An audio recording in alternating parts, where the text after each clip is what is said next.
Good morning, everyone. Thank you for coming to Ask the Specialist bi-weekly meetings with Las Cumbres.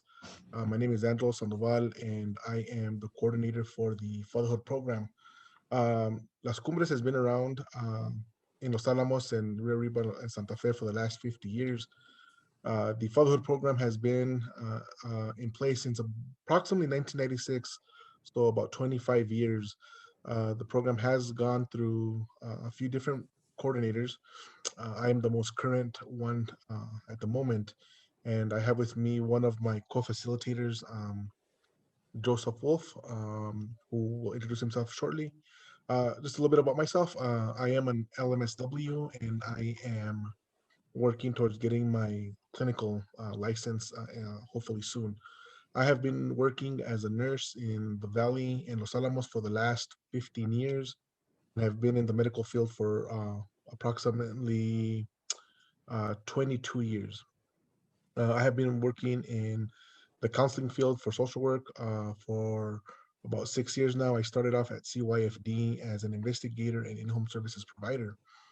I started with Las Cumbres after the previous coordinator left the program. I was recruited to come in and run the program. The first few years, approximately 2.5, 3 years, the program was maintained its previous structure, which was the peer support and a little bit of psychoeducation. In the last probably 2 years, a little over 2 years, we've been developing the program into a more clinical, to have a more clinical component as part of the process. So we do the psychoeducation and peer support groups currently, but we also incorporate clinical services for high-risk dads or dads that have some concerns regarding safety. So those are some of the things that we do.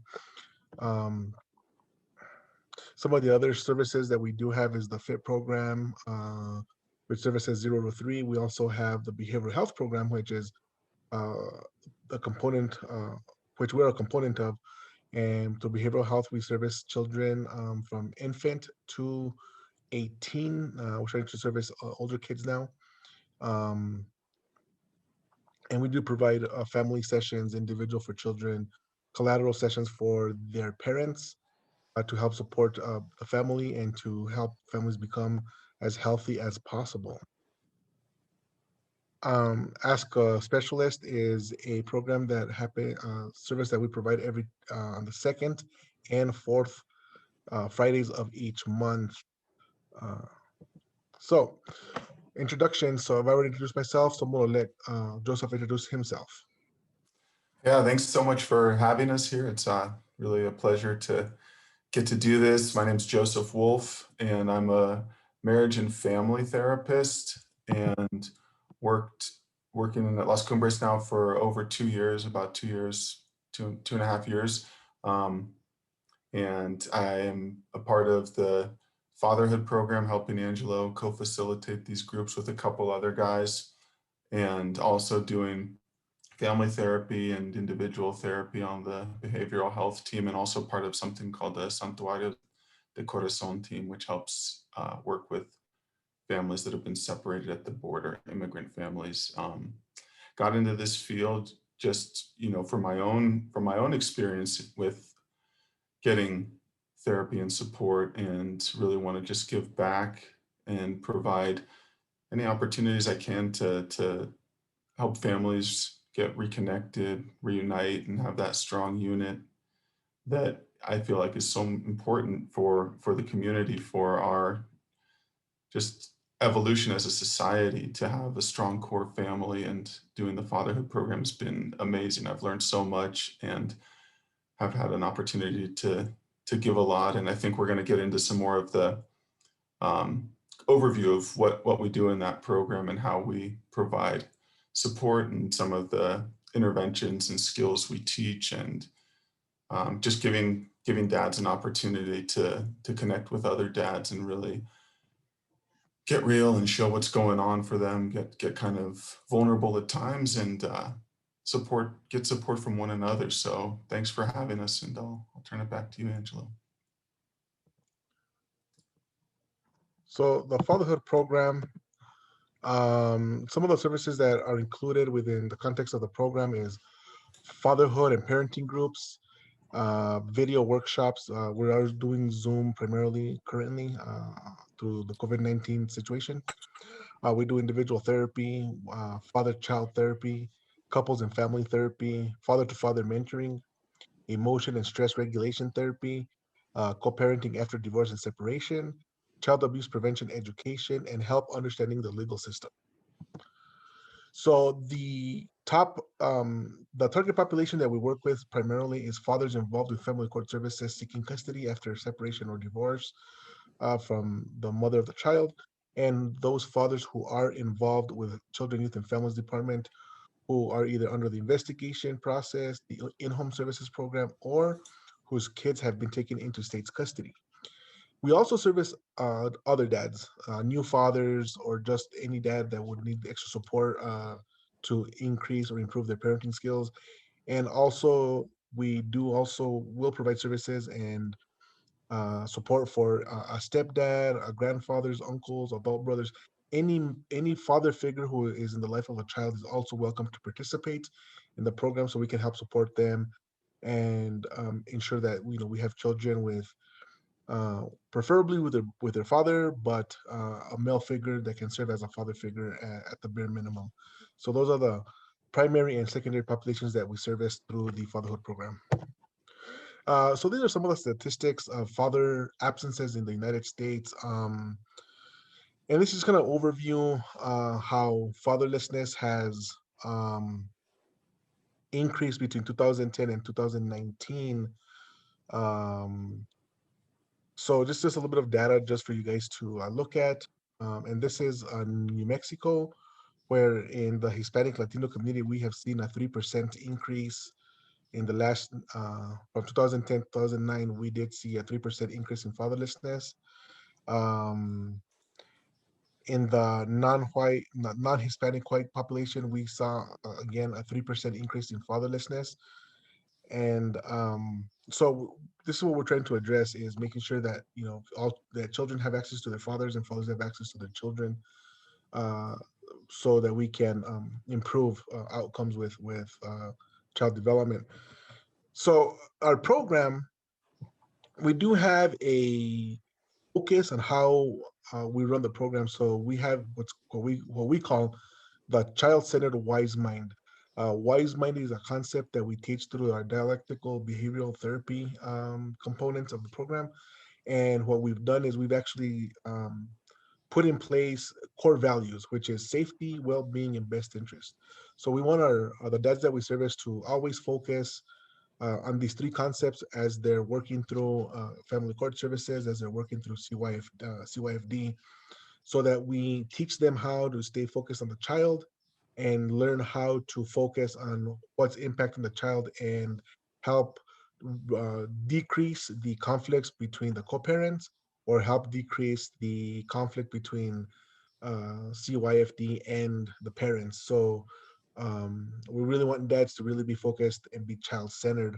And we use the Wise Mind framework because we want dads to really be in tune with not just their rational mind, but also with their emotional mind, and approach this in a more holistic approach to who we are both as rational and emotional beings, and utilizing both those two components so that we make better decisions, and we're in touch with the two parts of who we are as human beings, as rational and spiritual being and emotional beings, and bringing that together and making wise decisions for our children, and being focused on the children as the primary reason why we're doing the things that we're doing, and making them the center instead of focusing on the separation conflicts or the divorce conflicts, or even focusing on why they're involved with CYFD, so that we can minimize those things and maximize the attention or the connection given to the children, so that we have healthier children as they, to raise healthier children. Okay, so as we look at the role of the father, so in an article from the Crisis Arizona page, this article talks about 5 important ways fathers impact child development, and this is the positive side. So it increases intelligence. And some of the things that are associated with increased intelligence is increased emotional intelligence, the problem solving capabilities, actively involved over the first year. Father gives, the child is able to perform better on the cognitive and developmental assessments, and it demonstrates an increase in capacity for curiosity and exploration. Children tend to score higher on verbal and math tests, are less likely to drop out of school, and less likely to commit juvenile crimes. So the role of the father really impacts the child's intellect. It gives them, again, we're trying to balance more so than anything else.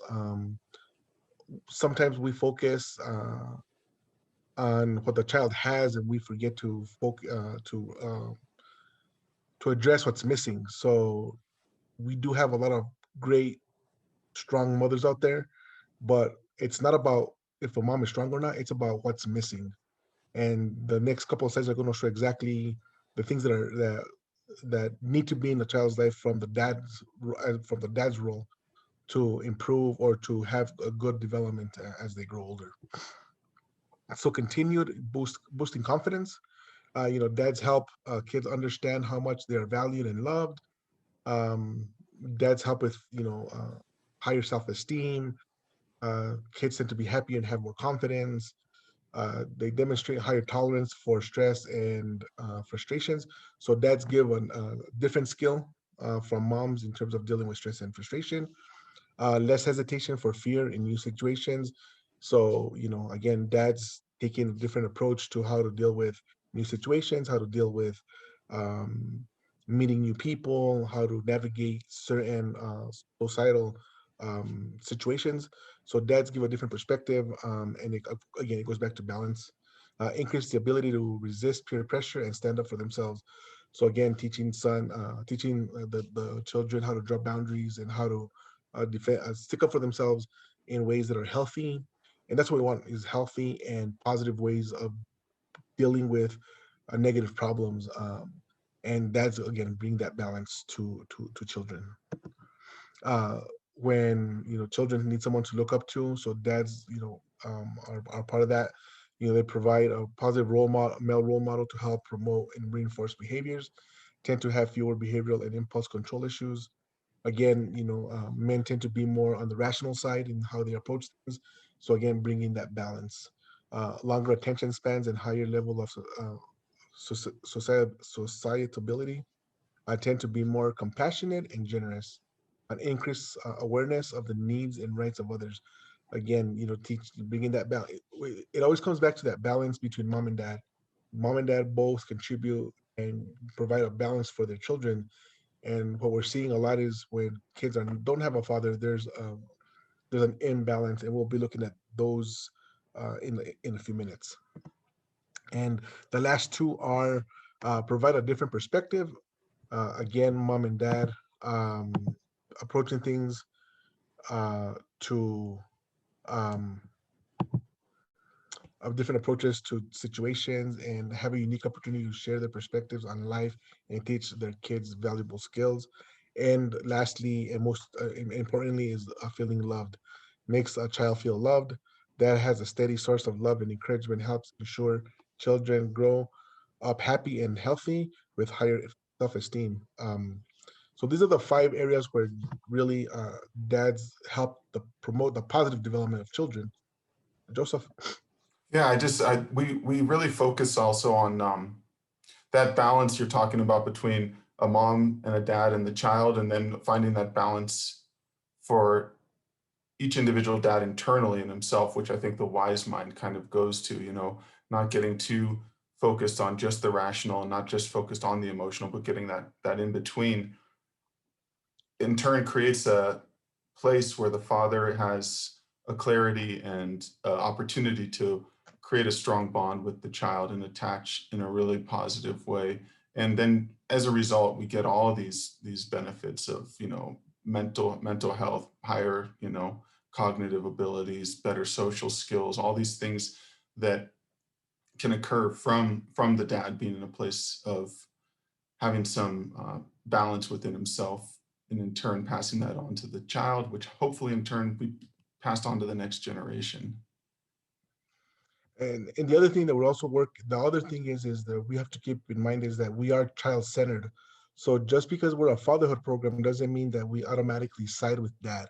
Our role is to make sure that dads are safe and that dads have the parenting skills to be able to care for the children without the mom, especially in cases of divorce and separation. So even though our focus is to help dads, um, the unfortunate reality is sometimes we do have to make recommendations that dad continue with supervised visits, continue with therapy, continue with support services to help them uh, fix or address the concerns that initially sent them to the fatherhood program. So, yes, we are here to serve dads and help them, but the most important thing is we want to make sure that children are always safe.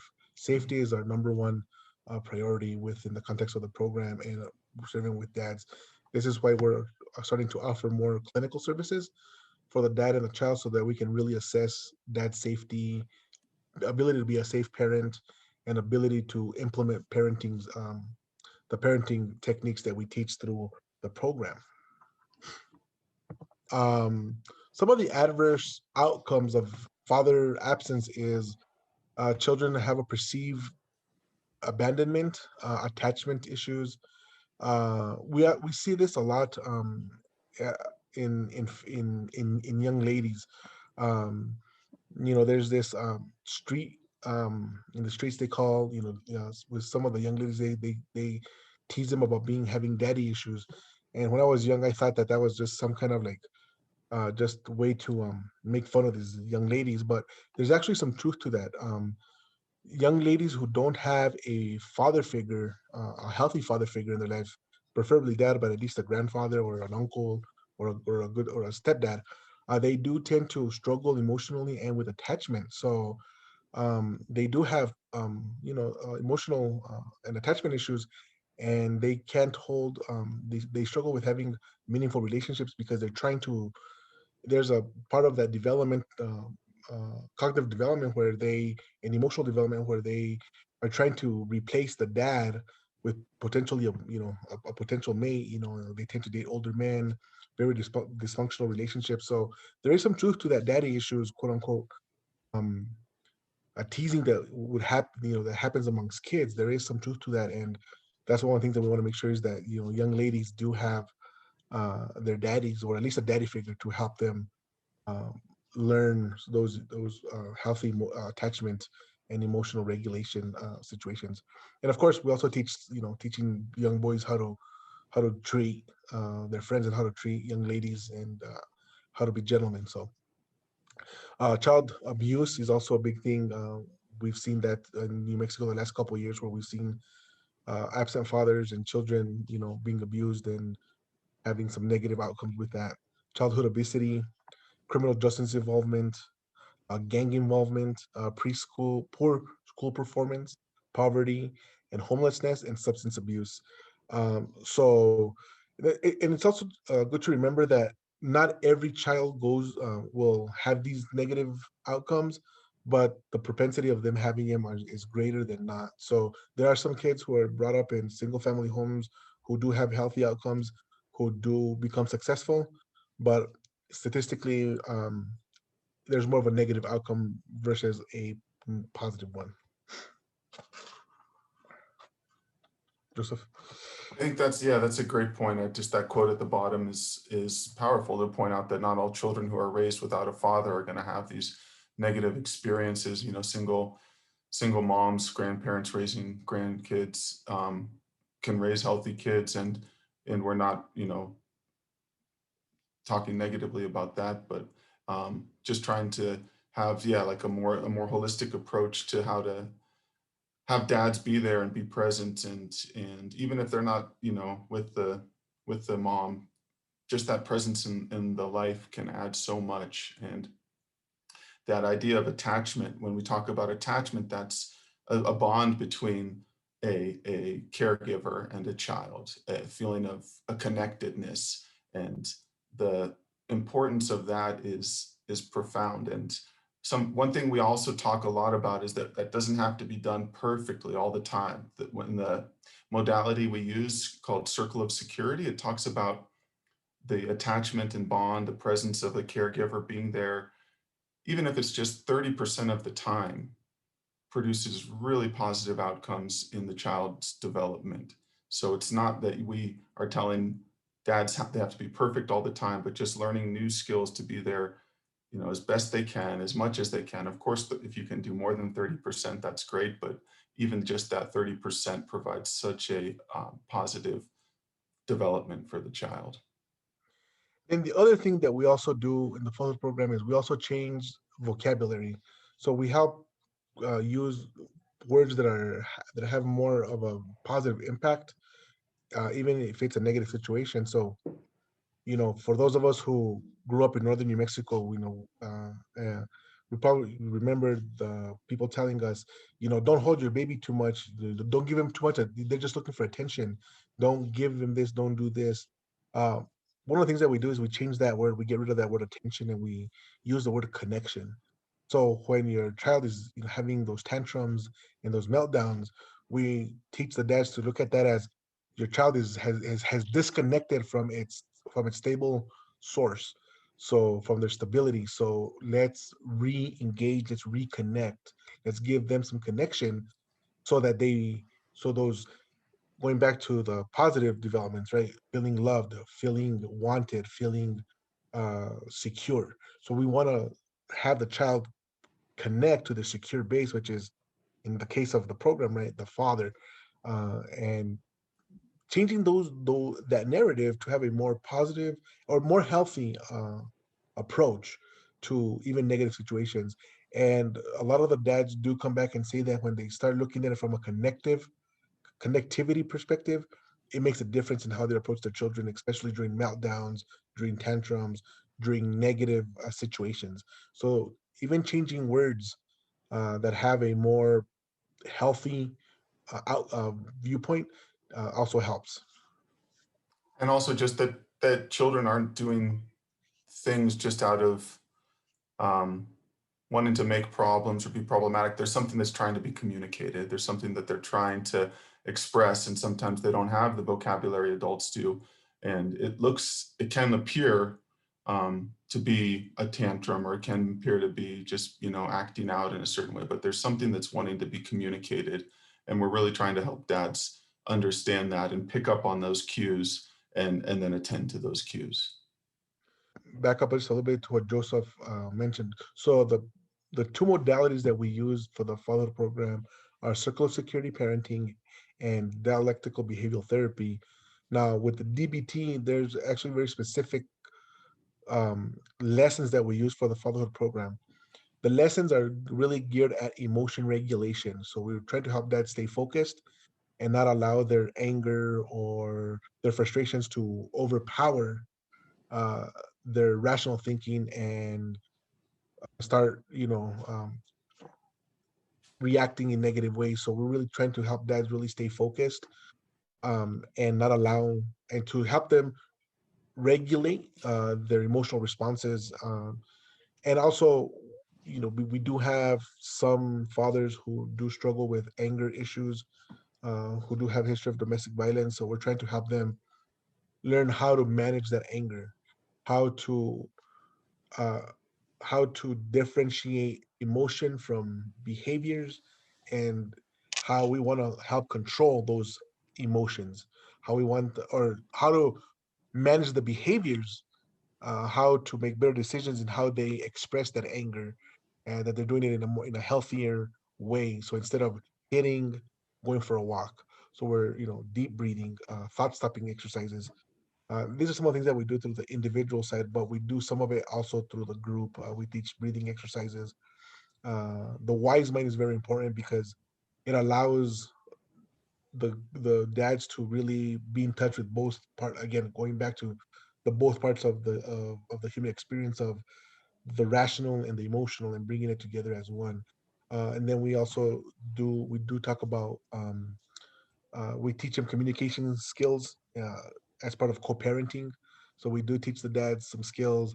We do give them some DBT lessons that have a very structured way of uh, engaging communications and being able to request what they're looking for in terms of custody, in terms of time with their children, but how to be assertive, but not be mean or rude in how they're approaching those requests, and being very child centered, very focused on what the child is missing and what the child needs, not to take away from what mom's doing, because mom's has been holding down the fort with the child, but we want to make sure that we get dad to be part of that holding of the fort for the child and be part of that process, and have that balance of both mom and dad.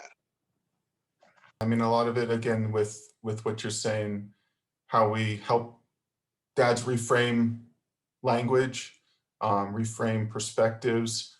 What I've seen, which has really impressed me, is a lot of dads coming in with really contentious, you know, issues with their ex. And even I think in some of the last groups, they're talking about how they're trying to reframe that and see that the parent, maybe they have issues with the co-parent, but trying to understand that that co-parent is available for their kid.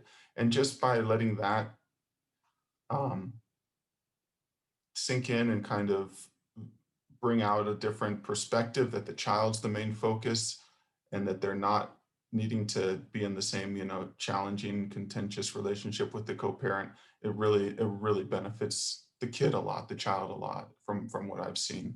Helps them to, the fathers, to feel like, it's not about being right or wrong or, winning whatever, but just about what is best for my child. And that's a really great thing to see, these perspectives shifting.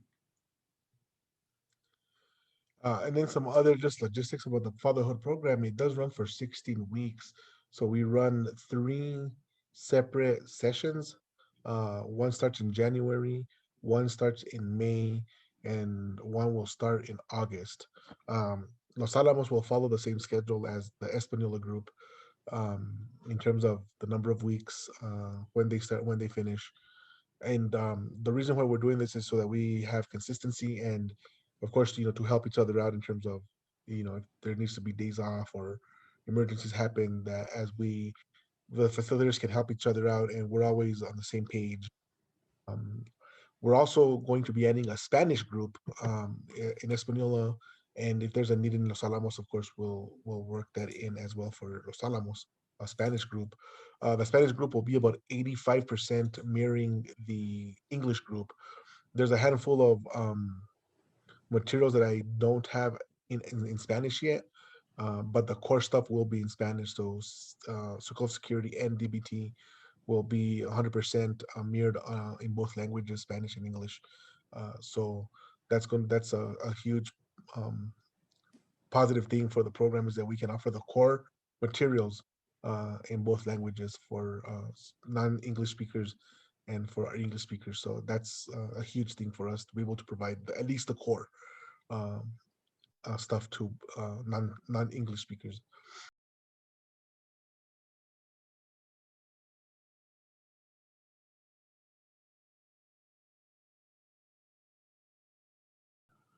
When it comes to father figures, I was raised by a single mom. I did have my dad in my life, but my mom's two younger brothers and my grandma's brothers in general were very part active in my life. The best thing I can suggest is that moms do encourage, if they have brothers, grandfathers, or their fathers, the grandpa, if they have any adult male friends that are positive, to integrate the child into these men's lives, to help them, encourage them to say, hey, can you take my son or my daughter fishing? Can you, or go with us fishing so that you can help me teach my child how to fish? Or can you come and hang out and kind of play some sports? Just encourage the positive male figures in their lives to be a part of the child's data, or at least a couple times a week or whatever. But it's just encouraging those positive role models to be a part of the child's life, to integrate others. Our biggest thing is that we want to make sure that that we have as many positive people in kids' lives. That's how come we're open to having uh, non-fathers or those father figures to also come to the program, so we can give them the skills to be supportive of moms, or and that they get that support. But it's really, being proactive. The moms just need being proactive and looking at those needs and finding out who the parent or who those father figures are in their kids' lives, and inviting them to participate and be supportive of that component of the child's development. And with that, I think really affirming when we see those positive moments between a father figure or a father in the child's life, and we can really point that out, um, the same way we do with our kids. I think that can really have a really good impact on the father figure feeling like they're making a difference. So acknowledging that, helping them notice that, letting them see that, look at this change, that whatever your son's going through or your nephew's going through, because you were there for him. Look at how confident he's feeling with sports now or doing this now, and letting them know. I think that really influences in a healthy way and reinforces the father figure wanting to continue to do that, and helps the child also feel supported. If there's any questions that come up after we're done with the presentation, we do have a section in the website where you guys can send us questions, and one of us will get to you, uh, as soon as possible after we receive the question. So we're open for questions during now and even after the program. Just go ahead and let us know if you guys have any other questions or concerns, any comments. um, it's exciting. So one of the things about our fatherhood program, is that we're one of the few, if maybe even the only program that's really providing clinical services for dads. I participate in a Friday group. I started since last April, Mayish. It's a national group that I participate with. There's about 6 states that are strongly represented, New Mexico being one of them, through me. But I've been asking a lot of questions of these other programs, and right now we're one of the few that are just doing actual clinical work with fathers. So we're actually breaking ground in how we're servicing dads. All the other programs are doing what we were doing before, which is peer support, case management, psychoeducation, those things. Um, we're taking it to the next level simply because we do have licensed professionals. So might as well take advantage of having us licensed providers take this to the next level. Um, Even though a lot of our dads come because of negative situations, we try to approach this situation from a positive perspective. So I like to say that we're providing next level parenting for that.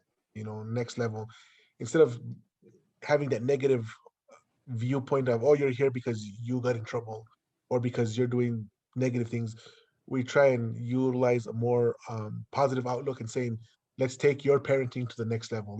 Let's help dad be the best version of himself as a father and as a co-parent and as a person. Let's take you to the next level of the best version of yourself. That's our approach. And also, one thing that I've been really impressed with this group is, with this fatherhood program, is we invite graduates from previous cohorts to come back if they'd like. Um, it's not mandated, it's not obligatory or anything. And a lot of them come back because they got so much out of the first group, and they want to solidify the teachings, the interventions, the things they learned, and provide the insights they got to the next cohort, the next group of dads coming in. And seeing the dads that do that, I just see how strong and like how they embody these different interventions, different ways of connecting with their child, ways to attach to their child. And by I think the way we humans in general learn the most, once we gain the basic skills, is by then teaching it to others. So seeing these dads come back and do that, it really impresses me. And it's not just, I don't think we should take all the credit, because it's these dads that are also providing a lot of support to one another, having had similar situations, going through challenging situations, and finding ways to be there for each other is been really impressive. And I think it's been a way that the dads feel like they're they're giving back and really taking in what's been presented to them. Yeah, that's probably been the one of the most powerful aspects of the program is, and Zoom has really facilitated that ability for dads to be able to continue coming to the program, because with Zoom they don't have to rush to a physical location. They don't have to worry about, am I going to make it on time? Do I have to take off from work more so than I already am for other things? So Zoom has been a very positive um, thing that happened to us. We see COVID as this negative thing, but COVID actually provided the fatherhood program with the ability to grow. COVID has really helped us grow the last year. Um, we've been averaging a little over 10 members the last three cohorts, participants. So it's been a growing thing. So the fatherhood program is really morphing into something great. The cool thing about the programs that we use is they can also be used preventatively. Circle of Security, I've used it as a preventative, so to speak. I started really implementing Circle when I started doing it, teaching it here at Las Cumbres, and I started implementing it at home from that perspective. And I'll tell you, I mean, my girls, um, it took a little bit for them to adjust to some of those techniques, but it's been great. So even though we have a target population, the stuff that we use is universal to any caregiver. So even the DBT skills that we use, even though they're targeted for high risk dads, I mean, they're still utilized, they're still good, they're still really useful, even for dads who are not high risk, even who dads are just trying to get new skills.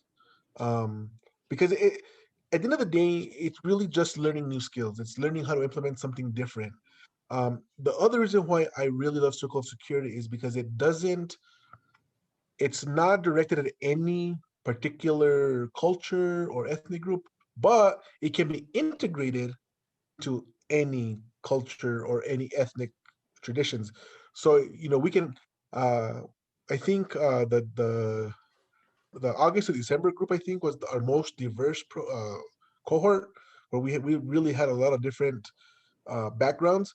So Circle Security was just perfect because we could just tell the dad, we'll integrate your culture into X part of this or Y, and we could address all needs and not have to like worry about how, because Circle Security is just so diverse in its ability to be implemented. So um, that's why I like Circle Security, because it's a preventative, it's an intervention, it's a teaching thing. So it's like multi-use. So yeah, we can integrate the needs of the community. So we'll use the same stuff, but well, of course, we'll adjust the presentation and adjust how we use the information to meet the need. It's open to all dads, right? I mean, it's not Yeah, just ones that are mandated or, coming to us just because the court suggested. We're open to, if you have a dad in one of your programs that just wants some skills, you can refer them over and we can yeah, offer those services as well. yeah, yeah. We do have a target population, but we service all dads. Mhm. We service all dads. So this is I had a dad. One of the I think it was the second group that Joseph participated in, who just came in for support. He had a 17-year-old son who conflict, and his friend had graduated the program, so he came just to be able to get that support to be able to work with his son. So even though we have a target population, that's that's how the program was designed initially, was to help these dads who are in jail, integrate them. But for me personally, as a dad who's been through family court services, who's worked at CYFD, my dad wasn't 100% my life on a daily basis.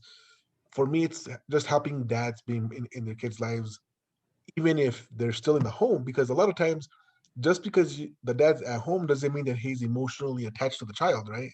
So a dad can be in the home but have no emotional relationship with their child.